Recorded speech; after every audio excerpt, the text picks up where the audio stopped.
Fertility అనేది ఒక power of nature and hormones in the body. ఈ మధ్య కాలంలో చాలామంది ఇన్ఫర్టిలిటీ సమస్యతో బాధపడుతున్నారు.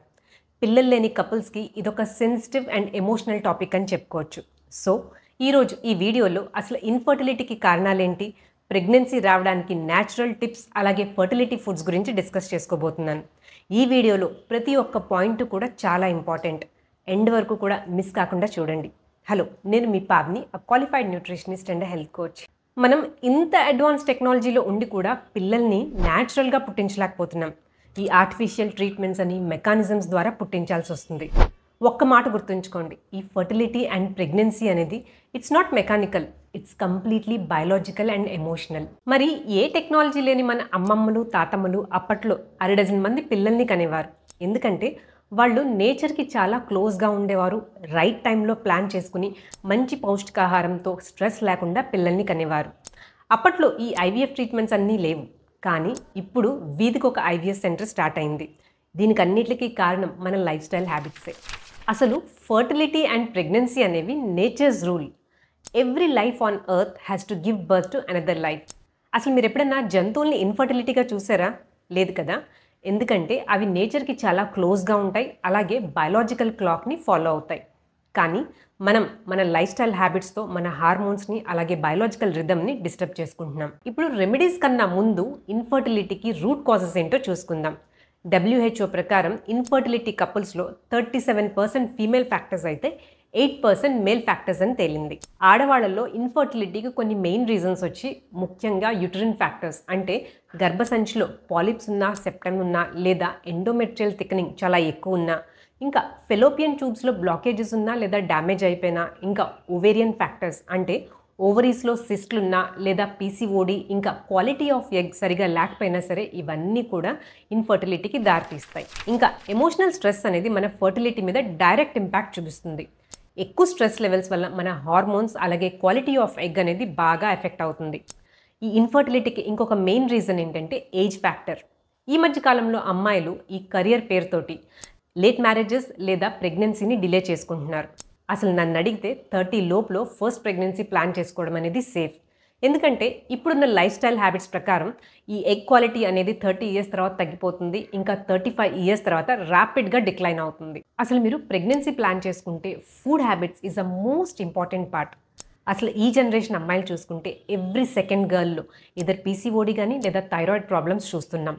వాళ్ళు తినే ఫుడ్ హ్యాబిట్స్ జంక్ ఫుడ్స్, అలాగే ఎక్కువ carbohydrate food, preservatives, artificial colours, use of plastics, ఇవన్నీ కూడా హార్మోన్స్ని డిస్టర్బ్ చేసి ఎండోక్రైన్ డిస్టర్ప్టర్స్లా పనిచేస్తున్నాయి. మీరు మీ డైట్ హ్యాబిట్స్ అలాగే స్లీప్ ప్యాటర్న్స్ కరెక్ట్ చేసుకోకుండా, సర్కేడియన్ రిథమ్ ఫాలో అవ్వకుండా, ఫిజికల్ యాక్టివిటీ లేకుండా స్ట్రెస్ తోటి ఒక హెల్దీ ప్రెగ్నెన్సీ ప్లాన్ చేసుకోవాలనుకుంటే ఇట్స్ హైలీ ఇంపాసిబుల్. ఇన్ఫర్టిలిటీతో బాధపడుతున్న కపుల్స్ అందరికీ కూడా నాదొక అడ్వైస్. ఒకవేళ మీకు ఏజ్ ఉండి ప్రెగ్నెన్సీకి ప్లాన్ చేసుకుంటే కనుక ఇమీడియట్లీ ఇన్ఫర్టిలిటీ ట్రీట్మెంట్స్కి స్విచ్ ఆన్ అవ్వకండి. మీరు న్యాచురల్గా కన్సీవ్ అవ్వడానికి న్యాచురోపతిలో కూడా చాలా మంచి టెక్నిక్స్ మీకు హెల్ప్ చేస్తాయి. లైక్ ఆక్యుపంచర్ అని, yoga, meditation, breath work, your diet, hip bath అని, కోల్డ్ ప్యాక్స్ అని, ఇవన్నీ కూడా మీ హార్మోన్స్ని బ్యాలెన్స్లో ఉంచి న్యాచురల్గా కన్సీవ్ అవ్వడానికి హెల్ప్ చేస్తాయి. నిజానికి IVF is not the first line of treatment. It should be the last option for your infertility story. Even IVF ట్రీట్మెంట్స్లో కూడా మనకి మెంటల్ అండ్ ఫిజికల్ ట్రామా, అలాగే ఎమోషనల్ స్ట్రెస్తో పాటు ఫైనాన్షియల్ బర్డెన్ కూడా ఉంటుంది. ఈవెన్ మీరు ఐవీఎఫ్ ట్రీట్మెంట్స్ తీసుకున్నా సరే మెంటల్ హెల్త్ మెయింటైన్ చేయడం అనేది చాలా ఇంపార్టెంట్.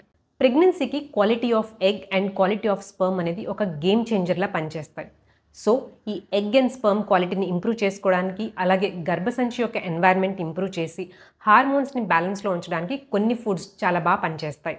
ఫర్టిలిటీ ఎన్హాన్సింగ్ ఫుడ్స్లో ముఖ్యంగా ఆకుకూరల్లో పాలకూర, మునగాకు, మెంతుకూర ఇవన్నీ బాగా హెల్ప్ చేస్తాయి. సీడ్స్ అండ్ నట్స్లో flax seeds, pumpkin seeds, walnuts, అలాగే తెల్ల నువ్వులు ఇవన్నీ కూడా మీ హార్మోన్స్ని బ్యాలెన్స్లో ఉంచి ఫర్టిలిటీ ఫుడ్స్ కింద హెల్ప్ చేస్తాయి. ఫ్రూట్స్లో ముఖ్యంగా పొమిగ్రనేట్ అనేది ఒక మ్యాజిక్లా పనిచేస్తుంది. ఫీమేల్స్లో ఎగ్ క్వాలిటీని, అలాగే మేల్స్లో స్పర్మ్ క్వాలిటీని ఇంప్రూవ్ చేసే ఒక్క ఫ్రూట్ పొమిగ్రనేట్. దీంట్లో హై యాంటీ ఆక్సిడెంట్స్ ఉండడం వల్ల ఇది మీ ఫర్టిలిటీకి కూడా చాలా బాగా హెల్ప్ చేస్తుంది. ఫీమేల్ హార్మోన్స్ బ్యాలెన్స్లో ఉంచడానికి, మీ పీరియడ్స్ రెగ్యులర్గా రావడానికి, అలాగే పీసీఓడి తగ్గించడానికి సీడ్ సైక్లింగ్ అనే టెక్నిక్ చాలా బాగా హెల్ప్ చేస్తుంది. దీని గురించి నా ఛానల్లో ఒక వీడియోలో ఎక్స్ప్లెయిన్ చేశాను. కావలిస్తే ఆ వీడియో ఒకసారి చెక్ చేసుకోండి. ఇవే కాక మన బాడీని ప్రెగ్నెన్సీకి ప్రిపేర్ చేసుకోవడానికి కొన్ని వైటమిన్స్ అండ్ మినరల్స్ కూడా చాలా అవసరం. లైక్ ఫోలిక్ యాసిడ్ అని, iron, zinc, selenium, magnesium, calcium, ఇంకా వైటమిన్ డి. రోజు ఒక 10 మినిట్స్కి సన్కి ఎక్స్పోజ్ అవ్వడానికి ట్రై చేయండి. ఎందుకంటే సూర్యరశ్మి ద్వారా మన బాడీలోని హార్మోన్స్ కూడా రిలీజ్ అవుతాయి.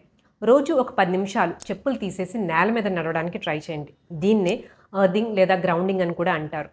బ్రెత్ వర్క్ మీద ఎక్కువ ఫోకస్ చేయండి. డీప్ బ్రీత్ ఎక్సర్సైజ్ తీసుకోవడం వల్ల మన బాడీలోని న్యూట్రియంట్స్ అబ్జార్ప్షన్ కూడా చాలా బాగుంటుంది.